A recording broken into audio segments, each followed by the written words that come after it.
Animal fat కలిపారు అనే విషయం చాలా హాస్యాస్పదం అండి. ఎనిమల్ ఫ్యాట్ అంటే పిగ్ ఆయిల్ కలిపితే it is non sensical. The price of the Pig oil is about 1400 rupees A kilo. 319 రూపాయలు కిలోకి 1400 రూపాయలకి అడల్టరేట్ చేస్తారండి. నువ్వు రాగి అని చెప్పి అమ్ముతున్నావు, రాగి బింది అని అమ్ముతున్నావు. రాగి బిందెలో గోల్డ్ అడల్టరేట్ చేస్తారా, మిక్స్ చేస్తారా? పోనీ గోల్డ్ దానిలో రాగి కలపచ్చు.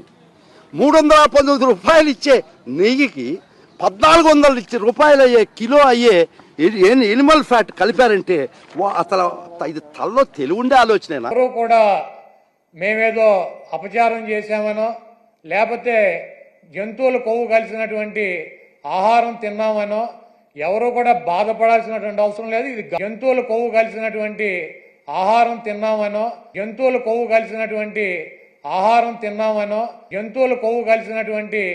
ఆహారం తిన్నామనో పోషకాహారం లోపం ఉన్న ఆవులు నుంచి వచ్చే పాలతో తయారు చేసే నెయ్యి. అంటే గ్రామాల్లో మన అనేక పశువులను మనం చూస్తాం, అవి చాలా తింటాయి, తినొచ్చి పాలిస్తాయి. ఆ విధంగా ఆవుల నుంచి వచ్చే పాలతో తయారు చేసే నెయ్యి వల్ల, అలాగే ఆవాలు, అవిసెలు, పామాయిల్ లాంటి వెజిటబుల్ ఆయిల్స్ వ్యర్థాల ఆహారంగా ఇచ్చే ఆవుల నుంచి వచ్చే పాలతో తయారు చేసినటువంటి నెయ్యి. ఈ వీడియో నచ్చితే లైక్ చేయండి. అలాగే మా ఛానల్ ని ఫస్ట్ టైం కనుక చూస్తున్నట్టయితే ఇప్పుడే సబ్స్క్రైబ్ చేసుకుని పక్కనే ఉన్న గంట సింబల్ ని యాక్టివేట్ చేసుకోండి. అప్పుడే మేము పెట్టే ప్రతి వీడియో మీకు నోటిఫికేషన్ గా వస్తుంది. అలాగే ఈ వీడియో పూర్తిగా చూసినందుకు ధన్యవాదాలు.